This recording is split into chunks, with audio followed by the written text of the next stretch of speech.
Dumako naman tayo sa uri ng rehistro, sosyal o pangkaraniwan. So wika ay ginagamit sa araw-araw na pakikipag-usap sa pamilya, kaibigan o kakilala. Maaring may kolokyal na salita. Pampanitika naman ay wika ay ginagamit sa malikhaing akda at panitika. Karaniwang masining at matalinhaga ang pagpapahayag. So halimbawa ng sosyal na usapan sa kapihan o text ng kaibigan. Sa pampanitika naman ay tula, kwento o nobela. Dumako naman tayo dito sa akademikong Filipino. So ginagamit sa pagtuturo at pagkatuto. Katangian nito ay formal at organisado, maayos ang gramatika, tamang bokabularyo at terminolohiya. So halimbawa ay pananaliksik, sanaysay sa pag-aaral at ulat ng proyekto. Ngayon, alamin natin ang pagkakaiba ng pang-araw-araw at pang-akademikong wika. So ito ang mga pagkakaiba ng dalawa. Maari mo itong sagutin. Alin sa mga sumusunod ang pangunahing pagkakaiba ng pang-araw-araw at pang-akademikong wika? A. Ang haba ng pangusap. B. Ang kulay ng papel na ginagamit. C. Ang layunin at bokabularyo na ginagamit. D. Ang dami ng tao na nakikinig.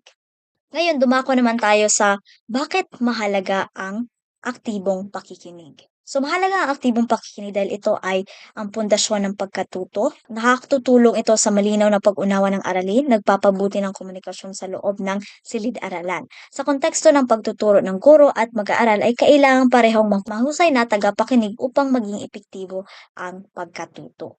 Mga uri ng pakikinig. Diskriminatibong pakikinig. So, pagtukoy ng tunog, tono at diin. Ginagamit upang makilala ang emosyon o intensyon ng nagsasalita. Komprehensibong pakikinig. Ito naman ang pag-unawa sa kabuuang mensahe, pagkuha ng pangunahing ideya at detalye.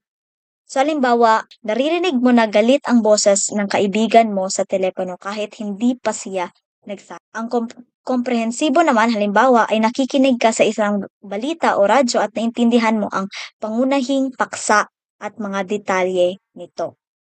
Uri ng pakikinig. Kritikal na pakikinig. Ito ay pagsusuri at paghusga ng mga mensahe ginagamit sa debate, talakayan at akademikong diskurso. Ito naman ang mga estratehiya ng aktibong pakikinig.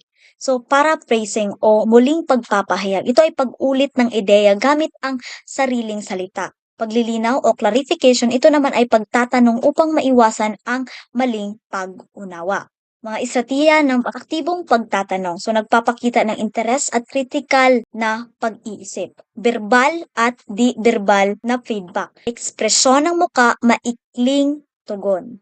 Halimbawa nito, ang aktibong pagtatanong ay nagtatanong ka sa speaker sa isang seminar para mas malinaw ang mga punto nito. Ang halimbawa naman sa verbal at di-verbal na feedback ay tumango ka habang nagsasalita ang kaibigan mo para ipakita na nakikinig at naintindihan mo siya. Pagsasalita ng akademikong sitwasyon. So, ang pagsasalita ng akademikong sitwasyon ay formal, malinaw, organisado at angkop sa konteksto ng paaralan. Ginagamit ito sa pag-uulat, talakayan, presentasyon at debate. Rhetorical at mapanghikayat na pagsasalita. So, rhetorical na pagsasalita, ito ay gumagamit ng wika upang mapaliwanag at mabigyang diin sa idea. Ang mapanghikayat na pagsalita naman ay layuning impluwensyahan ang pananaw o desisyon ng tagapakinig. So, halimbawa ng rhetorical ay gumagamit ka ng tayutay at matalinhagang salita para mas maging kaakit-akit ang iyong talumpati. Halimbawa naman sa panghikayat ay nagbibigay ka ng talumpati tungkol sa kahalagahan ng pagboto para kumbinsihin ang mga tao na bumoto sa eleksyon. Dumako naman tayo dito sa pampublikong pagsasalita at pag-uulat. So, pampublikong pagsasalita ay pagsasalita sa harap ng pangkat, malinaw ang mensahe at layunin. Ang pag-uulat sa silid-aralan naman ay akademikong presentasyon ng kaalaman. May simula, gitna at wakas. Ngayon, dumako naman tayo sa talakayan at debate sa loob ng klase. So, talakayan ay bukas na palitan ng ideya. Ito ay may kolaboratibo. At ang debate naman ay formal na pagpapahayag ng pagkasalungat na pananaw, gumagamit ng lohikal at ebidensya. Halimbawa ng talakayan ay nag-uusap kayo ng kaklase mo tungkol sa isang paksa sa aralin. At debate, halimbawa naman sa debate ay naglalaban kayo ng mga kaklase mo sa isang debate tungkol sa isang isyu kung saan kailangan mong suportahan ang iyong panig gamit ang lohikal at ebidensya. Mga gawaing pang-aktibong pagkatuto. So mayroong talakayan sa grupo, mga gawaing kolaboratibo, peer peer review ng sulatin, peer review ng sulatin o presentasyon, role-playing ng guro at mag-aaral. Papel ng guro at ng mag-aaral. So, ang papel ng guro dito ay tagapamagitan ng kaalaman, modelo ng epektibong komunikasyon. At ang mag-aaral naman ay tibong tagapakinig, malinaw at responsableng tagapagsalita. Halimbawa ay ang guro ay nagpapaliwanag ng konsepto sa aralin at gumamit siya ng iba't ibang paraan para mas maintindihan ng mga estudyante. At halimbawa naman sa mga mag-aaral ay nakikinig lang ng mabuti sa guro at nagtatanong kung may hindi naintindihan. Sumasagot rin ang mga mag-aaral sa tanong ng guro ng malinaw at responsable.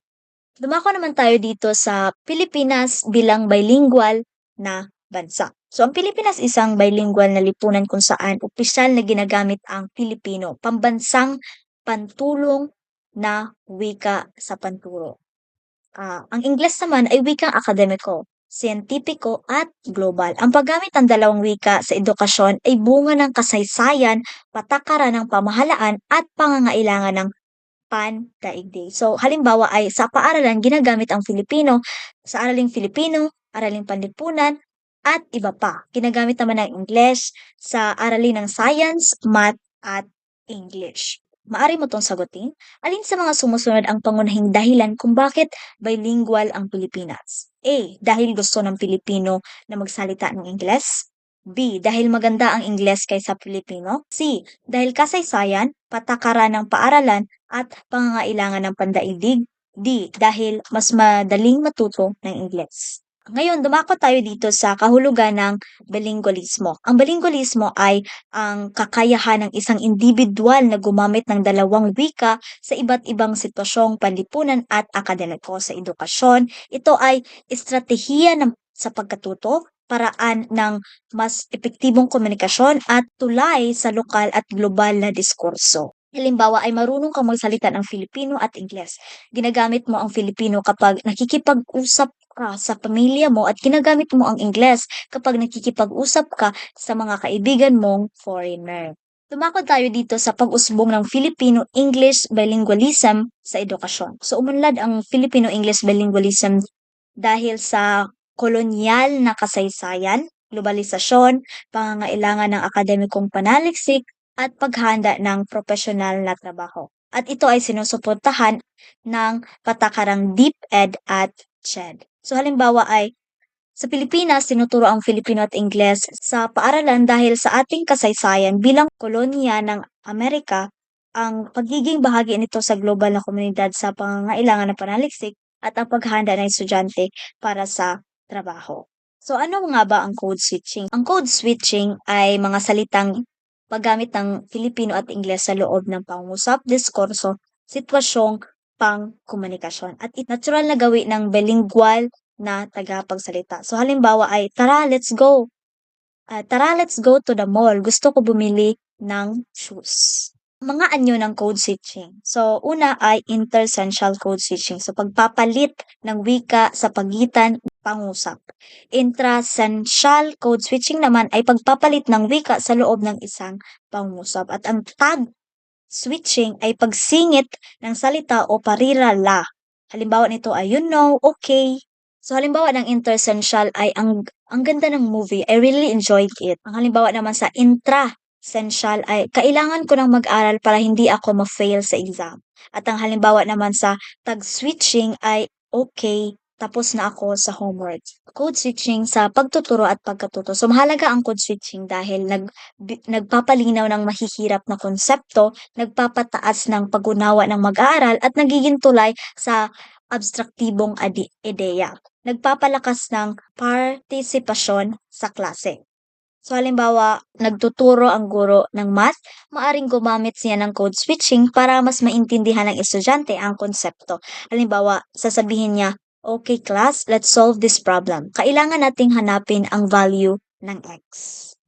So, mabisang pamamahala ng code switching sa silid-aralan. So, hindi lahat ng code switching ay epektibo. Ang guro ay kailangang may malinaw na layunin at kontrolado ang paggamit ng wika. So, halimbawa ay bago gumamit ng code switching, dapat isipin ng guro kung makakatulong ba ito sa pag-unawa ng estudyante. Dapat din niyang tiyakin na hindi siya basta-bastang nagpapalit ng wika ng walang. So, pagpili ng wika batay sa layunin, sa Filipino ay nagpapaliwanag ng konsepto, diskusyon, at pagbibigay ng halimbawa. Sa Ingles naman ay teknikal na termino, akademikong babasahin at internasyonal na konsepto. So pagtiyak ng malinaw na konsepto gamit ang Filipino at Ingles. So upang maging malinaw ang aralin, gamitin ang Filipino para sa pag-unawa. Gamitin ang English para sa akademikong termino. Ipaliwanag ang kahulugan ng terminong Ingles sa Filipino.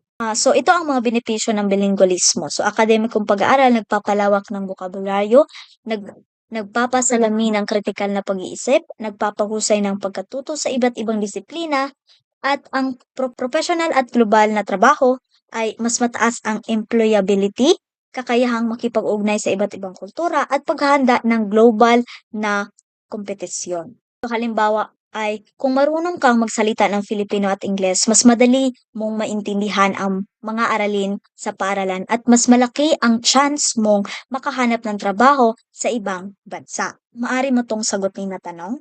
Alin sa mga sumusunod ang pangunahing benepisyo ng bilingualismo sa profesyon na larangan? A. Mas maraming kaibigan. B. Mas mataas ang grado. C. Mas mataas ang employability at kakayahang makipag-ugnay sa iba't ibang kultura. D. Mas maraming libro. Ngayon, ating i-review naman ang ating mga natutunan sa ating leksyon ngayong araw.